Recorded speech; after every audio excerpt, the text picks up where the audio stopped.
Salut à tous, épisode 7 avec la Lamprey Abarth, toujours sur Pro Cycling Manager 2024. C'est la continuation de la partie démarrée en 2024 avec Astana, puis changement de sponsor. On a un programme très chargé de classiques notamment, et je me suis toujours pas remis au moment où je parle de cette victoire totalement surprenante en forme du jour -1 avec Alberto Bettiol sur le Tour des Flandres, où apparemment les favoris se sont totalement neutralisés et on s'est retrouvé finalement à tirer les marrons du feu comme ça le long des balustrades. Donc incroyable d'avoir réussi à battre simultanément Pedersen, Van Aert et Van der Poel entre autres. Bettiol réalise un début de saison fabuleux. Au final, sa saison est déjà réussie puisqu'il a déjà pris les 2 monuments disputés. Wout Van Aert, 2e et 3e. J'espère pour lui qu'il ne va pas enchaîner les places d'honneur. Il faudrait quand même qu'il gagne un jour. Et puis, on arrive donc à ce Paris-Roubaix que je vous avais annoncé et par lequel je commence l'épisode. Donc, c'est un Paris-Roubaix, on va dire, un tout petit peu plus court que certaines versions, avec par contre une zone de vent au tout début. Van der Poel, Van Aert et Pedersen sont bien naturellement favoris. Et puis, de notre côté, fort d'une 6e place sur le 3, une 5e à Gand-Wevelgem et une 8e au Tour des Flandres, Kasper Asgreen arrive comme le leader de l'équipe. Il n'a pas encore beaucoup eu de succès en cette saison, il n'y a qu'une seule victoire sur la classique à Jaén, et par contre il est en forme optimale à 99%, pourcentage de fatigue suffisamment bas. C'est l'objectif de sa saison, c'est Paris-Roubaix. Donc, comment ça se présente ? Eh bien, donc, cette zone de vent d'entrée va effectivement venir disloquer un tout petit peu le peloton, parce que certaines équipes roulent quand même relativement fort. Il faut dire qu'il y a une échappée à 10 qui est partie dès le début de la course, et on va se retrouver avec un rythme plutôt élevé. Je vais le constater très simplement sur les barres qui sont relativement vidées pour certains de mes coureurs. Vous voyez, hein, on a souffert ici et là. Donc quand on a perdu de la barre jaune déjà alors qu'il reste 160 bornes de l'arrivée, ça veut juste dire que ça a roulé très fort. Il ne faut surtout pas paniquer, parce qu'on va forcément la récupérer dans un moment un peu plus calme, parce que le LIA ne sait pas rouler de cette manière-là. Personne ne le peut, je crois. Rouler de cette manière-là pendant 260 km. Pardon. Donc, impossible que ça ne se calme pas. Et regardez, c'est ce qui se produit un petit peu plus loin. On est maintenant quasiment à la mi-chemin, mais en fait, l'essentiel des difficultés est devant nous. Hein. On a déjà uniquement 135 km à accomplir, uniquement. Je dis ça comme si c'était une évidence de faire 135 km, mais bon, ces gens-là sont hors normes. Et la trouée d'Arambert s'annonce bientôt, hein, dans 10-15 bornes, on va y être. Et vous voyez, je force pas sur le placement, je protège Canter et je protège Kasper Asgreen. Après, on verra ce que Fedorov et Bettiol seront capables de faire pour accompagner le plus loin possible. Allez, on est dans la trouée d'Arambert ici, endroit mythique de Paris-Roubaix. Vous voyez, je me positionne juste sur la droite contre les balustrades. Le vent est quasi nul. On ne peut pas le prendre en compte avec 4 km/h. C'est essentiellement la Visma qui roule, mais la Lidl Trek est quand même assez présente. Puis par moment également, on a l'Alpecin de Koenig de Van der Poel. Donc pas de surprise. Ce sont toujours ces 3 équipes qui mènent la danse. Après, on va avoir un moment relativement calme entre la sortie de la trouée d'Arambert, grosso modo, et le kilomètre 50 environ. Hein, voilà, on va y arriver de suite. Donc, ça a accéléré, on perd des éléments dans le peloton, mais c'est pas non plus un rythme dément. Voilà. Donc, on notera la présence de Matteo Jorgensen pour aider Wout Van Aert à s'imposer. Il y a également Laurens Pitty qui est très fort et que la Visma a recruté dans cette partie. Et puis regardez bien, vous avez plus que 90 hommes en approche d'Auchy-les-Orchies. Donc attention, ça c'est un secteur sur lequel il faut quand même rester assez proche de la tête. Pourquoi ? Parce qu'après, vous avez Mont-Saint-Pével. Et si on pouvait aborder Mont-Saint-Pével pas trop mal placé, c'est quand même pas mal. Regardez, il y a bientôt une jonction qui est sur le point de s'opérer avec l'échappée qui n'a plus grand-chose d'avance. La Visma a suffisamment roulé pour que cet écart soit bien réduit. Et c'est là d'ailleurs que Turner tente sa chance. Intéressant. Cette sortie, finalement, ça marque le début des hostilités. Voilà, 45-42 km de l'arrivée. C'est là que la course va commencer à s'intensifier. J'ai donc laissé tout ce qui reste en intégralité. Regardez, accélération, encore une fois, de la Visma. Pourquoi ? Parce qu'il y a quelqu'un qui ne va pas tarder à attaquer. C'est le patron. C'est Wout van Aert qui décide de sortir à 40 bornes de l'arrivée, rejoindre. Il a un équipier à l'avant, hein, et il y a moyen comme ça de faire assez fort. On sait qu'en plus, sur ces moments de jonction entre échappée et peloton, il y a moyen de faire des trous assez facilement. Regardez, il est devant avec Florian Vermeersch, Wout van Aert. On va voir ça dans 2 secondes. Du coup, ça réplique inévitablement pour la Lidl Trek. Et c'était signé Stuyven, mais Pedersen n'est pas bien loin. Donc là, c'est un moment de mouvement auquel il faut faire très attention. Mais il y a encore tellement de coureurs à qui il reste des forces. Regardez, devant, ça se met la misère. Hein, entre Van Aert et Vermeersch, ça contre-attaque. Ils sont en train de vouloir taper un très grand coup. Et nous, on s'accroche. On est entre-temps passé en protection Canter. Très bonne forme du jour aujourd'hui. Hein. Canter, c'est très utile parce qu'il va pouvoir encore mieux soutenir Kasper Asgreen. Vous voyez, je suis dans un moment un petit peu critique au niveau du ravitaillement. Au moment où Stuyven est en train de permettre à tout le monde de rentrer sur Van Aert et Vermeersch. Il y a eu une contre-attaque immédiatement, toujours de Florian Vermeersch, mais cette fois, aucun des favoris notoires n'a accompagné. Par contre, Laurens Pitty se décide à contrer lui aussi, il veut accompagner les fuyards. Et nous, on est encore placés. Vous voyez, il reste encore de quoi protéger Asgreen avec Max Canter. Donc c'est plutôt une bonne opération. Pitty a réussi à reprendre les fuyards qui se sont un peu découragés. Et c'est Christophe Laporte maintenant qui tente sa chance à 24 km de l'arrivée.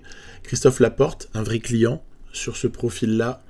Il peut aller loin. Il n'y a plus que 29 hommes dans le peloton. De toute façon, c'est en train de se réduire assez drastiquement. Je me porte aux avant-postes parce que j'ai repéré Pedersen, Van der Poel, Michael Bjerg également. Tenissen, heureusement, fait un bel effort pour nous ramener. Van Barle a roulé, je pense qu'il n'aurait pas dû. Et devant, il y a Kung aussi, qui tente sa chance. Allez, Van Barle, il a voulu juste remonter Van Aert. Hein. C'était pas forcément mauvais. On est dans Canfin en Pével. Attention, on va arriver bientôt au carrefour de l'Arbre. Moment décisif. On est plus très nombreux dans le groupe, il reste plus que 13 coureurs. Fedorov a accompli à ce moment-là sa mission. Bettiol est passé par la fenêtre. Hein.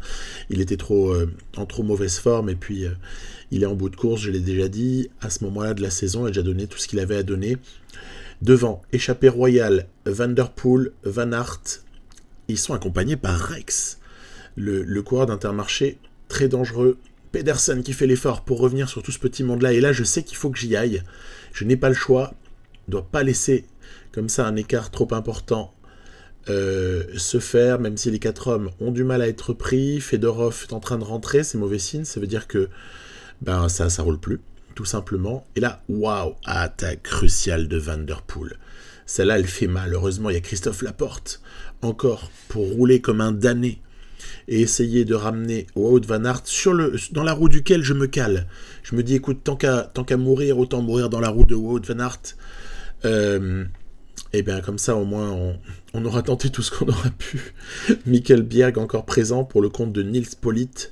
Rex est là, Turner est là, mais attention, ça lâche. Regardez, subrepticement, vous apercevez que certains lâchent. Le groupe de favoris se réduit. Ils ne sont plus que 7 et très bientôt 6. Waouh, ça lâche complet. Bjerg n'en peut plus. Et on est sur un quatuor qui devient bientôt un trio au moment où Laporte n'en peut plus, se relève. Il y a un trio qui va rentrer dans le Vélodrome. Ça veut dire que notre top 5, il est assuré pour le sponsor. Excellente opération. Et Van Aert qui en repose une. Asgreen qui n'en peut plus. Van der Poel qui prend le relais. Cinématique de défaillance pour Van Aert. Il y a peut-être un coup à jouer en vérité.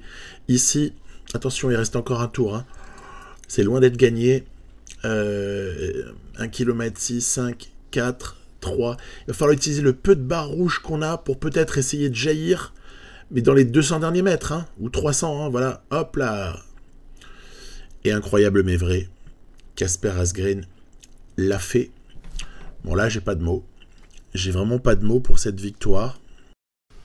En fait, je suis allé voir, c'est la première fois depuis 3 ans et demi que je gagne à Paris-Roubaix sur Pro Cycling Manager. Et la dernière fois, c'était avec Kasper Asgreen, mais avec de bien meilleures notes que cela. Sur PCM 21 quand j'avais joué avec De Koning Quickstep. Donc c'est pour vous dire un petit peu la rareté de ce type de victoire, dont je la savoure d'autant plus. Je pense que c'est encore une fois assez chanceux, mais ça obéit aussi à une certaine logique, que je commence à pouvoir dégager un peu de PCM 24. Je vais essayer de la développer ici, ma mini-théorie sur le sujet. Déjà, ce qui est clair, c'est que les favoris font preuve de plus de panache que par le passé, et les attaques lointaines de Van Aert, de Van der Poel, par exemple, viennent comme ça, nous, quelque part, nous faciliter la tâche. C'est facile à dire. Disons que dans la mesure où il y a d'autres gens pour rouler sur ces favoris-là, et qu'ils ne se sont pas non plus dégagés comme infiniment supérieurs au reste du peloton, comme un Pogačar pourrait le faire par moment sur d'autres profils, eh bien, à ce moment-là, c'est davantage jouable. Après, là, on a beaucoup de chance sur le départ de Van der Poel. On a beaucoup de chance que Christophe Laporte soit encore là et puisse comme ça ramener tout le groupe sur Van der Poel, parce que moi j'ai connu bien des situations dans lesquelles cette attaque-là elle était décisive. Et après, il est clair que Pedersen n'est pas vraiment présent dans le final. Il faut croire qu'il était peut-être à court de forme, peut-être qu'il avait atteint la fin de son pic, je ne sais pas. Après, les deux UAE, j'ai presque envie de dire que c'est pas forcément des coureurs dont j'avais vraiment peur. Laporte, c'est normal qu'il craque. Hein. Après, il se retrouvait à 3 en entrée de Vélodrome. Après, ça se joue juste sur le restant de barres. C'est même plus une histoire de sprint. C'est une histoire de barres restantes. En gros, c'est une histoire d'endurance. Donc, victoire à l'endurance pour Kasper Asgreen. Idéalement préparé, dans la forme de sa vie. Et c'est amusant parce que, finalement, Kasper Asgreen, il est quand même sur le déclin, hein, sur le plan des notes. Là, à 30 ans, ils ne l'ont pas raté, hein, sur la database sur laquelle je joue. Mais ça vient finalement compléter aussi. Il avait déjà gagné un Tour de Flandre IRL en 2021, qui avait suivi une E3 Saxo classique. Hein, donc voilà, très belle victoire pour Asgreen. Nous, de manière assez inattendue, on dépasse largement notre objectif initial de début de saison. Moi, je pensais pas l'améliorer à ce point-là. Hein. Forcément, on a toujours un secret espoir, mais de là à pouvoir réaliser les choses, c'est pas évident. Et puis voilà, on va basculer donc de Roubaix à une semaine plus tard. Donc ça laisse le temps à des gens de se reposer, tant mieux. On a besoin de repos dans l'équipe. On va passer directement à l'Amstel Gold Race. Et qui vont être les protagonistes, des gens qui se sont reposés précisément après le Tour du Pays Basque, comme Lutsenko, comme Aranburu, et aussi, mais là, c'est pas du repos, le pauvre, il est en reprise totale, il revient de blessure. J'ai bien sûr fait mention à Oyer Lascano. Donc cet Amstel Gold Race, sur un profil très très classique de ces dernières années, on va l'aborder avec une certaine confiance, parce que c'est une course sur laquelle j'ai plus souvent connu la victoire qu'à Roubaix, par exemple, c'est le moins qu'on puisse dire. Mais on ne fait absolument pas partie des favoris, mais pour autant, Pogačar n'est pas là. Il y a donc de l'espoir, et si ça se trouve, on peut y arriver. Alors l'Amstel Gold Race, c'est clairement une course qui se joue dans le final et sur laquelle je dirais quasiment que les 200 premiers kilomètres n'ont pas vraiment d'importance en termes de gameplay. Vous pouvez faire à peu près n'importe quoi du moment que vous vous planquez et que vous protégez vos leaders. L'homme qui est chargé aujourd'hui de s'occuper des bidons, c'est Battistella. Vous inquiétez pas, c'est pas un manque de respect, c'est juste que je suis obligé de répartir les rôles et que chacun a son heure de gloire dans cette équipe. Et en l'occurrence, aujourd'hui, il fait l'équipier. Velasco et Scarron, ils peuvent aussi s'estimer, non pas floués, mais en tout cas, je dirais, pas considérés à leur juste valeur. Mais ce sont des courses de reprise pour eux, en fait. Que ce soit Velasco, Scaroni, Battistella, ils vont aller après sur le Giro, donc ils sont juste en pleine constitution de pic de forme, pas de problème particulier, aucune ambition. Les ambitions sont aujourd'hui pour Lutsenko et pour Aranburu.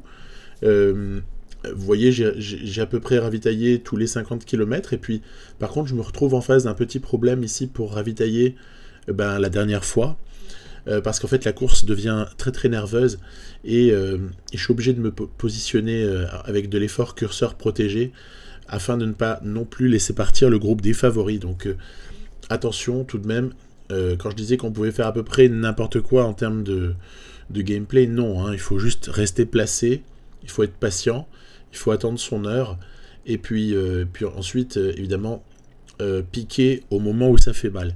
Donc course où on a moyen autant de faire une 12e place que de gagner. C'est moi-même au début, je sais même pas ce que ça peut donner.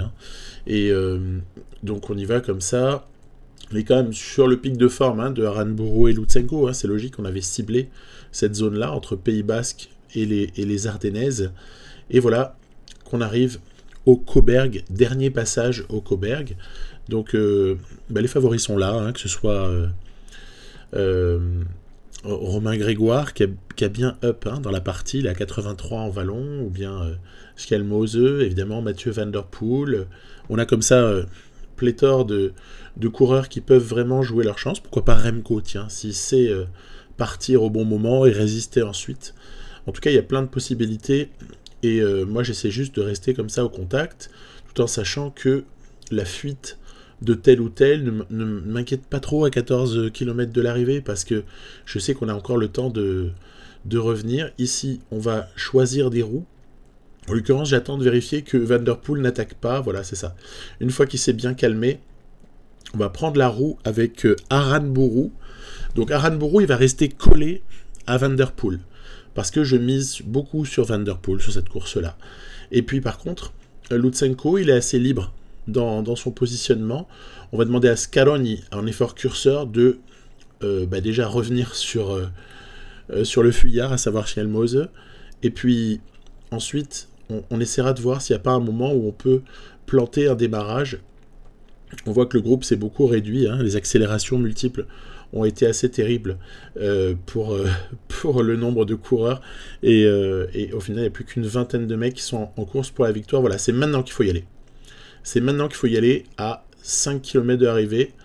En tout cas, ça paraît être un bon spot, même si Van Der Poel nous a suivis. Mais du coup, qui dit Van Der Poel qui suit, dit forcément Aranburu dans la roue, puisque Aranburu s'était bien reposé. Et du coup, finalement, on a 2 hommes dans le trio. Et surtout, on a 99 d'effort curseur pour Lutsenko. Alors certes, il a un peu soif, parce que j'ai raté le dernier ravito avec Battistella. Il y a eu trop d'accélération à ce moment-là, mais regardez, Lutsenko sur la barre jaune, quand on est avec une bonne forme du jour, ça fait toujours mouche. Et même Van Der Poel, c'est difficile de revenir. Voilà, parce que Lutsenko, bon rouleur, on connaît, grosse qualité physique, endurance en particulier. Et donc, voilà comment on est allé conquérir une Amstel Gold Race, je dirais 2+. Et alors, quelque part, petit regret pour Aranburu, parce qu'on aurait pu apprécier, lui offrir ce succès, et en même temps, là, il était lui l'homme en embuscade. Si Lutsenko avait été repris, c'était pour Aranburu. Donc voilà, on a 2 cartes, on les joue de manière différente, et non pas en jouant la même stratégie pour chacun des deux, quoi, hein, donc c'est logique. Voilà. Alors quand on regarde un peu, j'ai trouvé cette Amstel pas inintéressante du tout. J'ai pris le point de vue de Hirschi, parce que Hirschi faisait vraiment partie des favoris aujourd'hui. Et au moment où le groupe se réduit considérablement et qu'il reste moins d'une dizaine de kilomètres, Marc Hirschi, bah, il est mal positionné, vous voyez. Il est mal positionné. Là, il devrait remonter, il devrait être dans les 10 premières places. Et ce qui fait que Scaroni, qui fait un énorme effort, va reprendre l'ami Schellmose notamment. Après, il y a cette fausse attaque de Van Der Poel. Et là, au moment où Lutsenko plante une attaque, bah forcément, Schellmose, il en reste peu. Cosnefroy et Vlasov, ils étaient mal placés, tout comme Grégoire. Même les deux quick-step, là, ils sont assez mal placés, que ce soit à la Philippe ou Remco.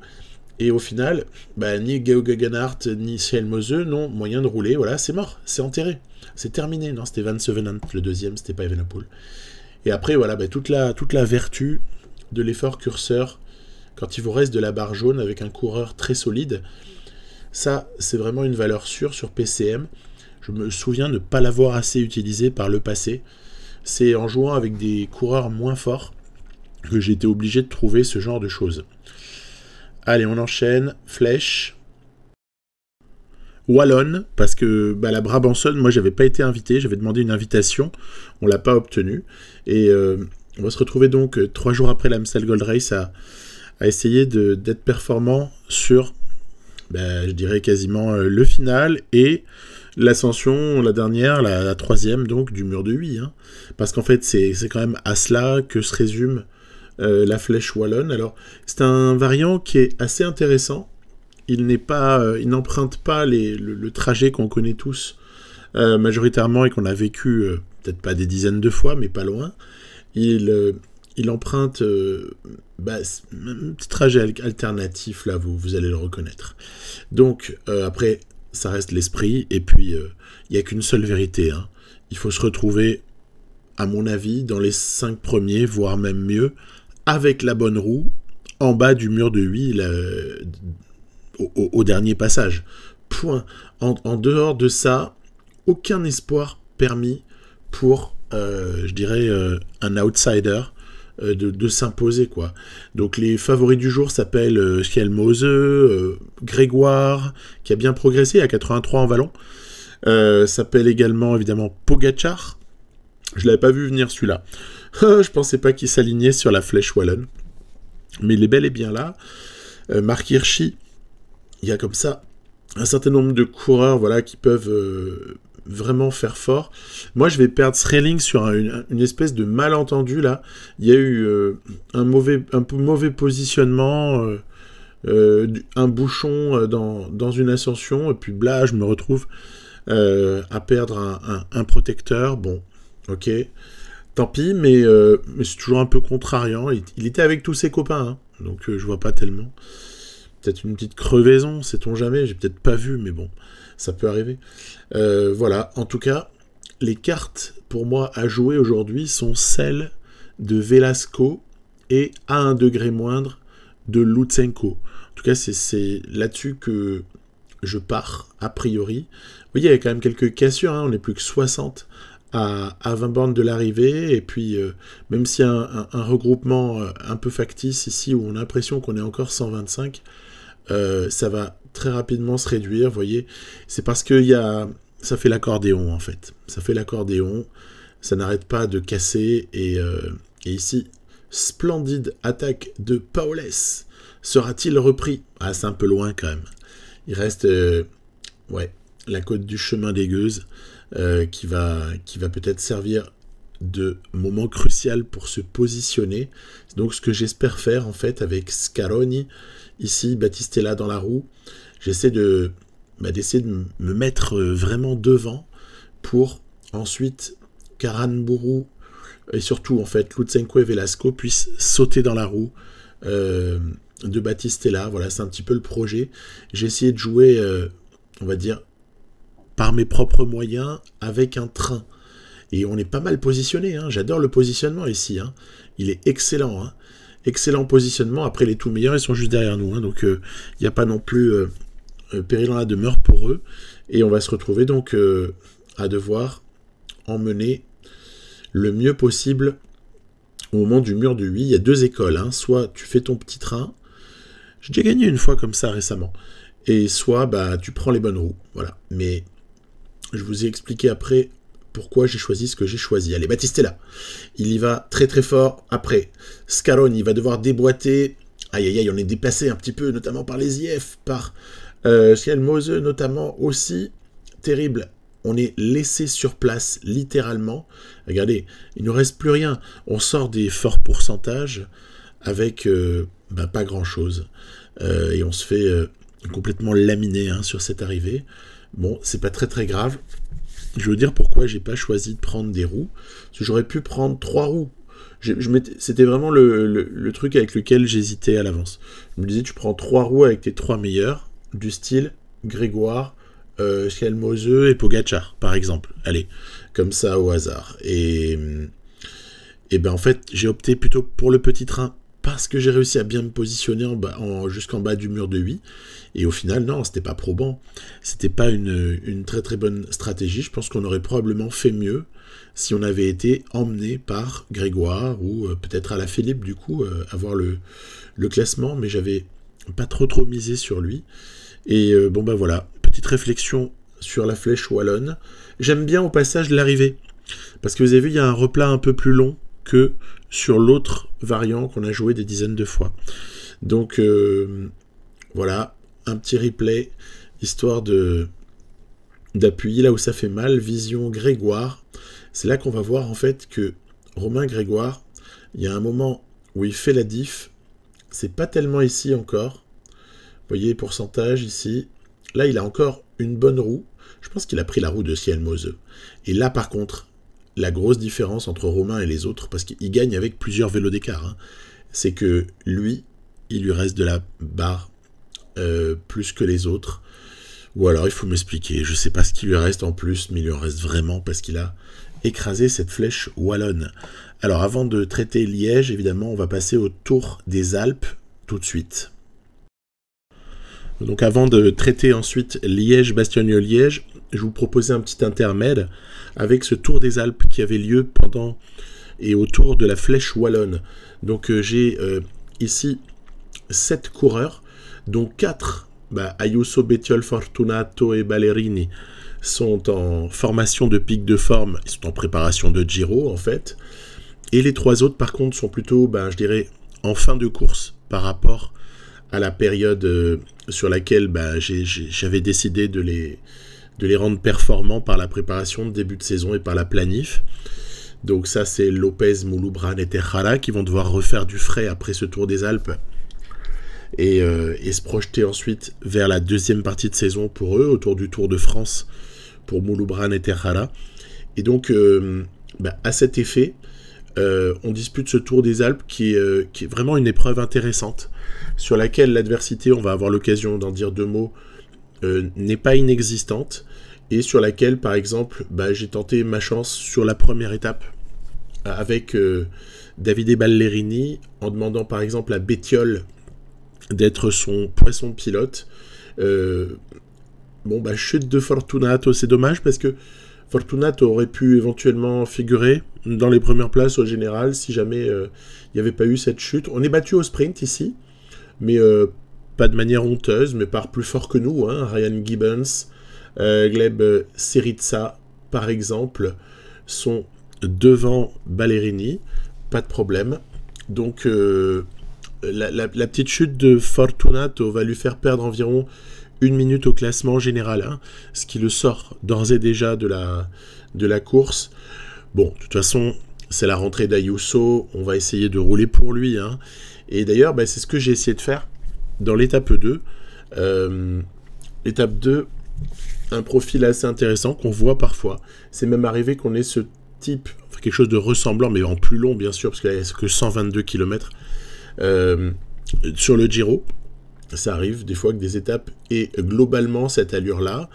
Et j'ai essayé de rouler pas mal pour tester un peu mes forces, même si voilà, on n'est pas avec l'équipe qui sera aligné sur le Giro, mais on en a déjà la moitié au moins, et donc j'ai essayé de rouler un peu ici et là. On voit que la Movistar a un plan en tête. On a, je dirais, fait chou blanc par rapport au fait de tenter d'éliminer les principaux rivaux que peuvent être Bernal, Hindley, on a également Jevine, on a Tiberi, qui est quand même fort, il s'avère être dangereux, lui, sur les courses comme ça, par étapes. Et au cours du dernier passage au sommet, avant la montée finale, on demande à Fortunato de faire un vrai effort. Je protège un peu Tejada au cas où. Et puis ensuite, essayer de faire cette descente à bloc. Ça n'a pas été super concluant, parce qu'au final, la descente a permis à certains de se refaire. C'est logique, nous aussi d'ailleurs. Et puis le final, j'ai essayé de beaucoup rouler dans le final, quitte à épuiser certains de mes coureurs, mais ça n'était pas suffisamment sélectif, ce qui fait que je suis obligé de lancer, mais c'est un peu bébête, et au final on se retrouve avec un sprint qui va se jouer entre Hindley, Tiberi et le troisième m'échappe, Kwiatkowski, vous voyez, qui a bien résisté. Bernal fait 4, Sivakov 5 de plus, Soler, on va faire une 10e place à peu près, Enric Mas à peu près comme Ayuso, on est dans le même temps, tout le monde est dans le même temps ici, pas de différence particulière donc de fait au général, et puis une étape qui est un petit peu une étape pour rien, je dirais, sur le plan de la victoire finale, parce que les 10 protagonistes principaux restent dans les mêmes secondes, donc ça confirme un truc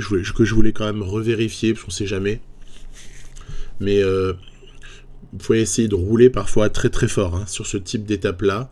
Vous n'allez pas récolter plus que si vous aviez suivi de manière assez froide et calculatrice, en fait. Donc je trouve que la tendance se confirme. Il faudra être super vigilant vis-à-vis de ça sur le Giro qui va suivre. C'est-à-dire que soit on met un plan tactique incroyable en place, mais que devant, à un moment donné, on fait sauter le peloton, on oblige, par exemple, Vingegaard à rouler comme un dingue s'il n'y a plus d'équipier, etc. Et on l'assassine, en vérité, sur une étape donnée qui le permet. Il faut avoir la bonne configuration.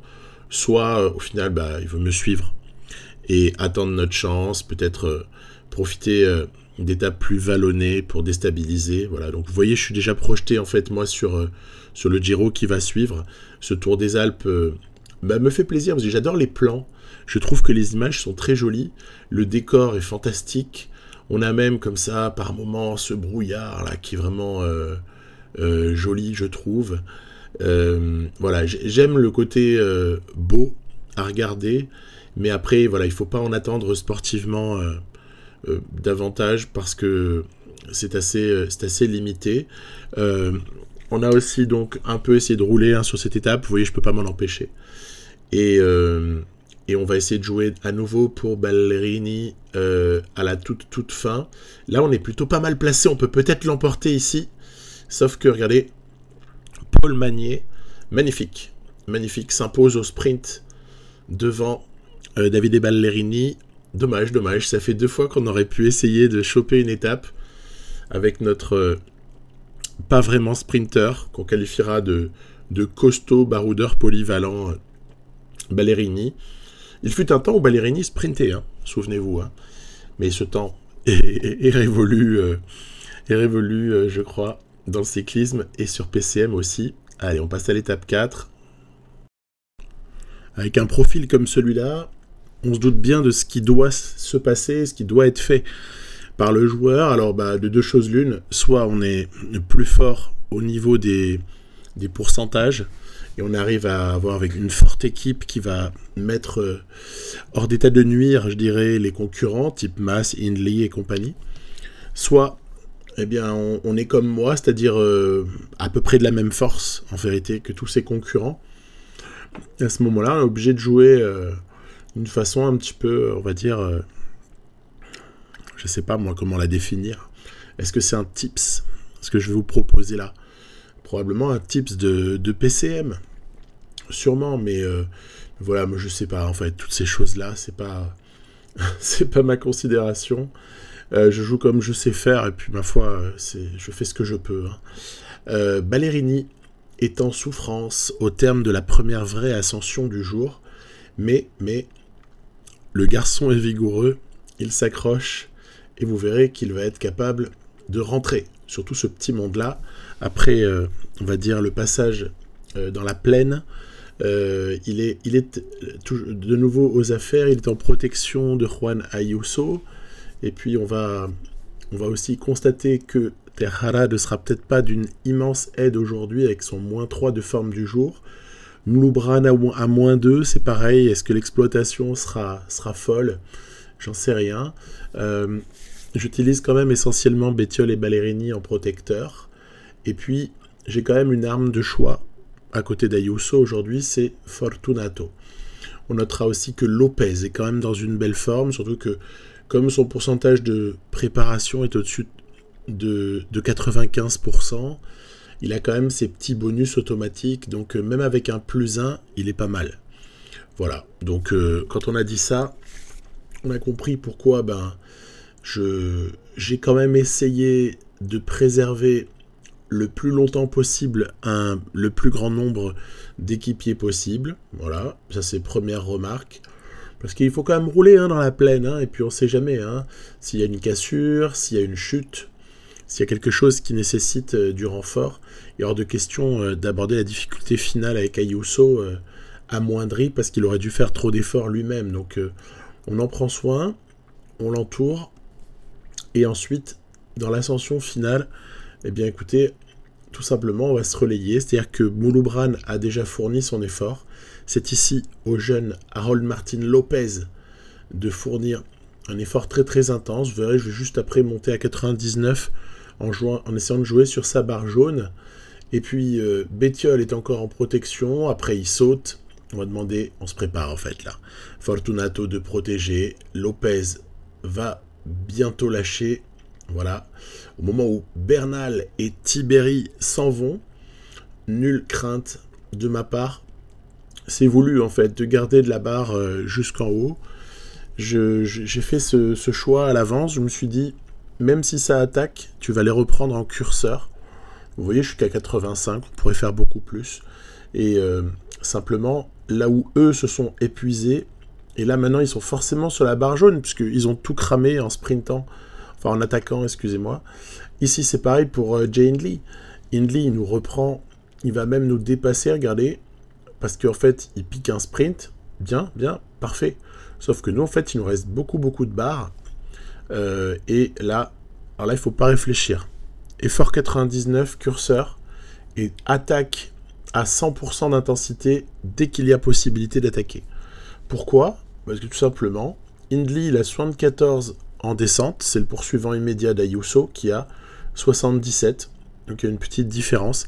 Rien que cette petite différence, elle doit faire en sorte que Ayuso prenne un peu de champ, surtout quand les virages sont moins resserrés. Quand c'est très resserré, à la limite, on gagne pas grand chose, parce que vous savez qu'il coupe, le sprint ou l'accélération de type attaque dans tout virage, donc forcément dans tout virage, en tout cas on va dire à 180, c'est sur vous, on a chaud avec la voiture. Voilà, donc c'est comme ça que j'ai fait juste ce que j'avais à faire ici, et puis c'est tout. On va voir si l'écart est quand même comptabilisé, parce que ça peut être une sacrée trahison. S'il ne l'est pas, ouf, ça va, 16 secondes sur la ligne, plus le différentiel de bonification. On va reprendre un peu plus d'une vingtaine de secondes à Jay Hindley, et on va se retrouver donc premier avant la dernière étape de ce Tour des Alpes. La dernière étape n'est pas très nerveuse, c'est on va dire un terrain vallonné, mais qui ne nous fait pas très peur, faut quand même l'admettre.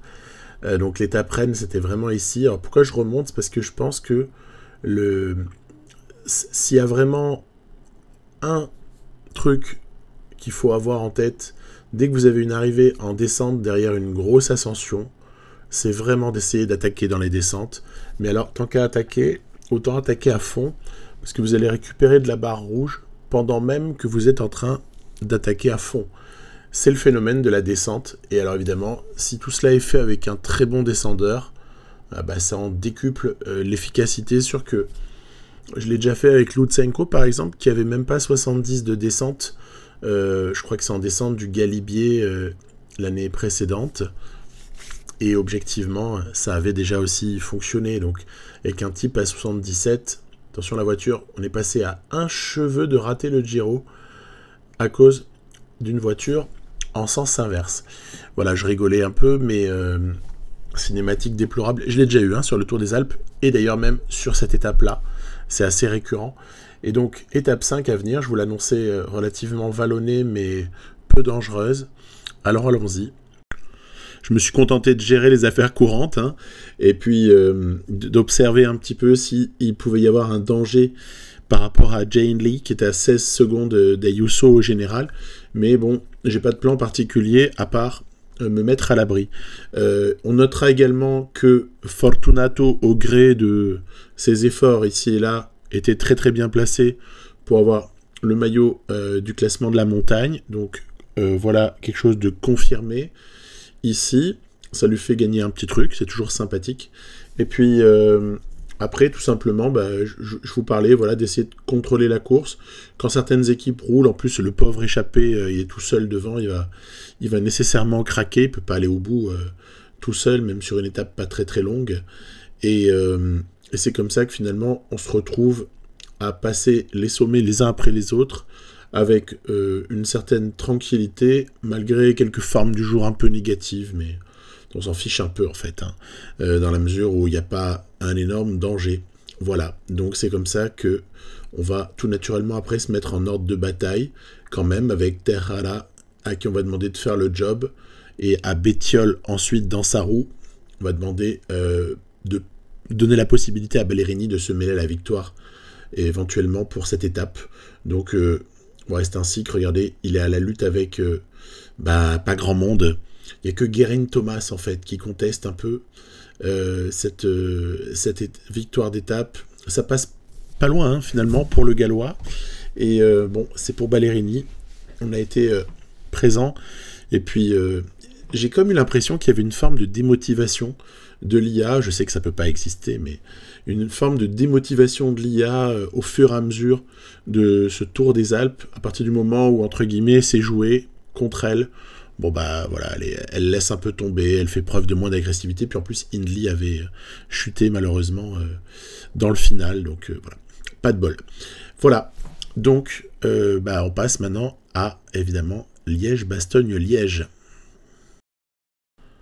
Au moment d'aborder Liège-Bastogne-Liège, je constate quand même que, à part Lascano qui lui est en reprise, mais quand même l'essentiel de mes coureurs est vraiment en bout de course, et la période, on va dire, des classiques a été quand même assez longue, assez difficile, coûteuse en énergie, et donc certains évidemment sont aussi plutôt dans une phase de préparation en vue du Giro, après déjà une première partie pour eux, comme Battistella, Scaroni ou Velasco, assez difficile, donc avec une pause aussi qui n'a pas été très très longue. Bon, tout ça, ça fait beaucoup d'éléments qui sont pas forcément favorables, et puis ça explique également des formes du jour plutôt moyennes, dirons-nous. Je crois qu'on est à 0,28 de moyenne sur les 7 coureurs, donc ok, très bien. J'identifie 2 personnes capables, à mon sens, de performer tout de même, qui sont Aranburu et Battistella. Donc on va y aller à fond pour ces deux-là. Et après cette longue mise en bouche, avant Mont-le-Soie, c'est-à-dire avant les 100 derniers bornes, quoi, en gros, il faut juste s'occuper du positionnement, des petits ravitaux de manière assez régulière, et puis échafauder aussi un plan, parce que si on rentre dans le final, c'est-à-dire les 90-100 derniers kilomètres pour moi, ça s'enchaîne tellement vite, et parfois le rythme est tellement effréné qu'au final, on n'a plus le temps de rien stratégiquement si on n'a pas réfléchi un petit peu à l'avance. Donc le plan, je l'ai défini de la manière suivante.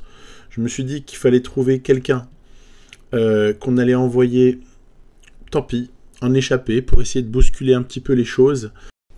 En l'occurrence, ce sera Scaroni. Et puis ensuite, essayer de voir si ça a provoqué ou pas des réactions derrière, et puis pouvoir s'adapter ensuite en pensant très très fort à Battistella et à Ranburu dans la Roche au Faucon. Donc c'est un petit peu ça le projet. Essayer de faire en sorte qu'il y ait une forme de durcissement. Je ne peux pas dire que je puisse le garantir, mais voilà. C'est donc ainsi que Scaroni a été envoyé devant, et honnêtement, il fait une belle perf. Il s'échappe pendant un bon moment. Bon, après, de là à reprendre l'échappée, c'est pas évident, mais il est en chasse-patate totale. J'ai un petit déboire à ce moment-là, ici à 72 km de l'arrivée. C'est la chute de Velasco qui ne va pas le blesser, mais qui va en tout cas l'éliminer pour la course du jour. Parce qu'il va reprendre position au-delà du peloton, il va jamais réussir à rentrer. Et puis j'ai tellement d'autres choses à gérer que tant pis, c'est pas grave, je le relève. Petit problème de ravito, mais ça va se régler très très rapidement.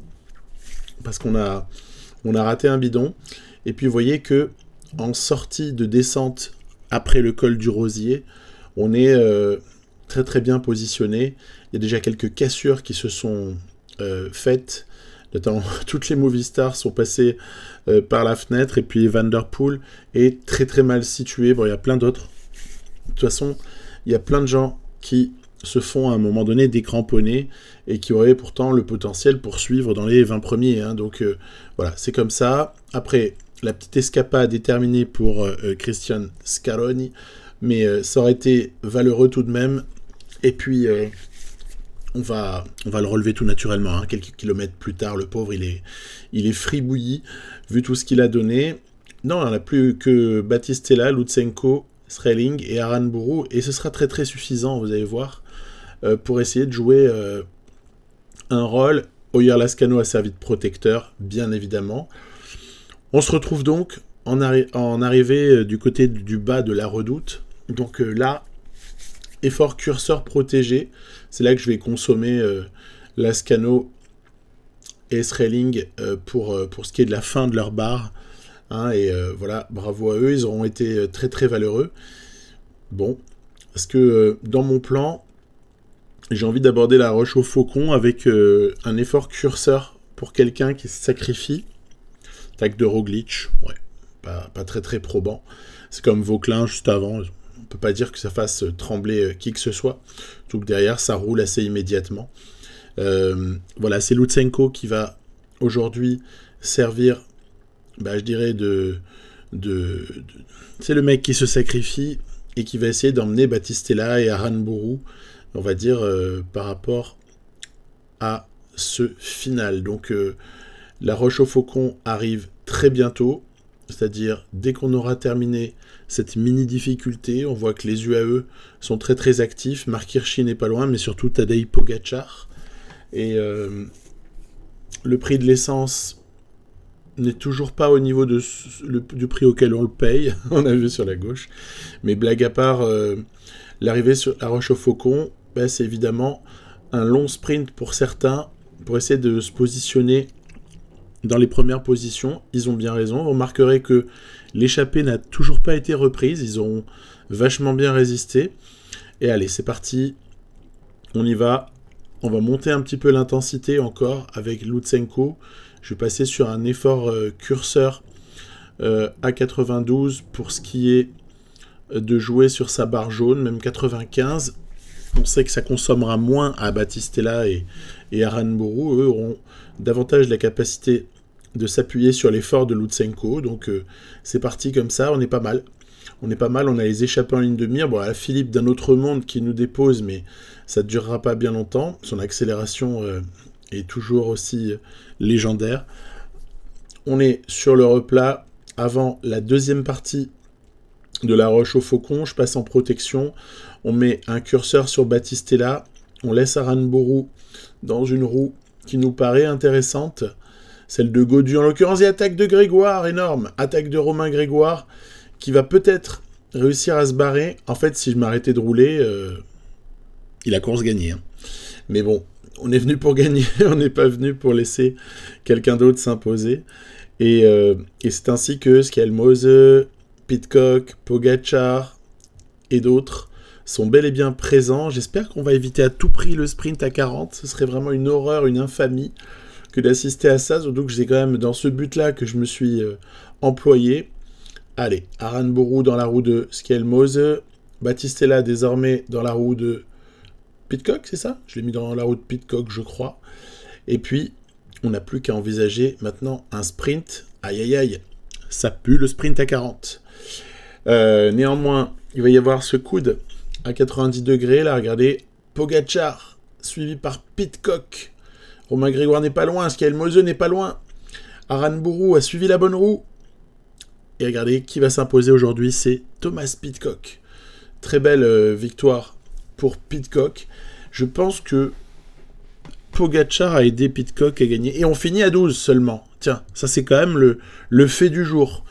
Allez, je joue sur les mots, vous allez me dire, parce qu'il y a une légère cassure avec ceux de derrière, mais techniquement, on finit à 12 dans le même temps.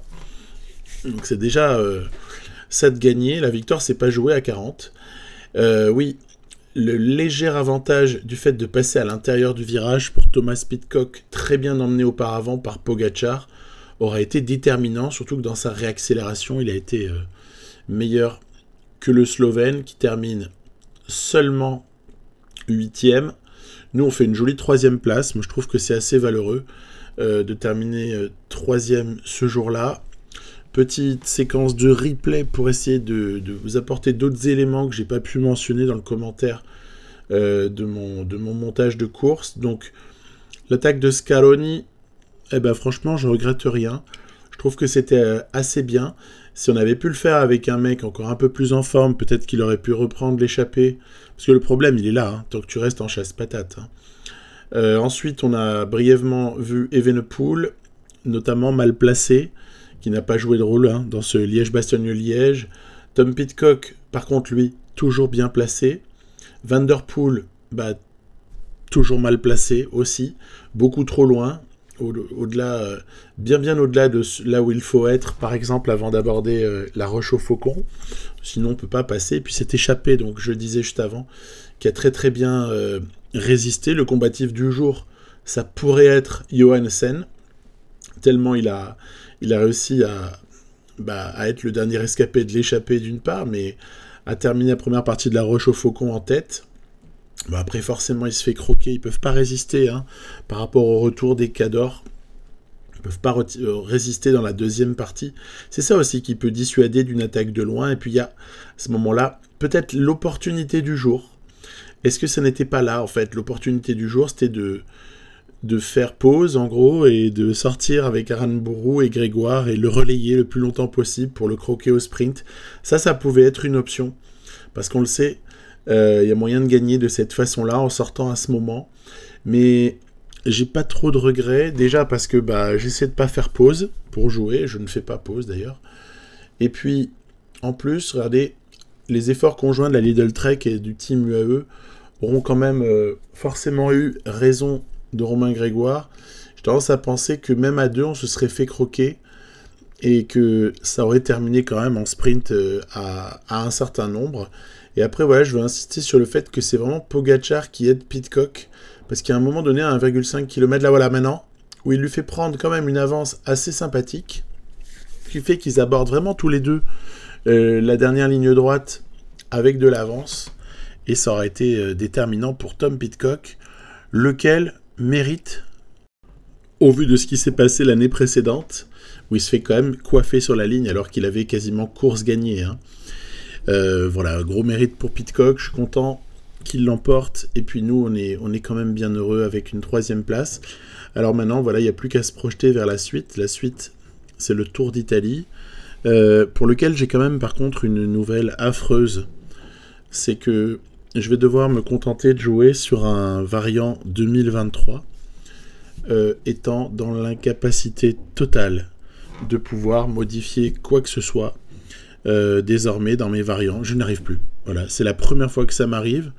Je me souviens, j'ai même fait des tutos à une époque pour expliquer comment il fallait faire. pour vous dire le désespoir dans lequel je me trouve.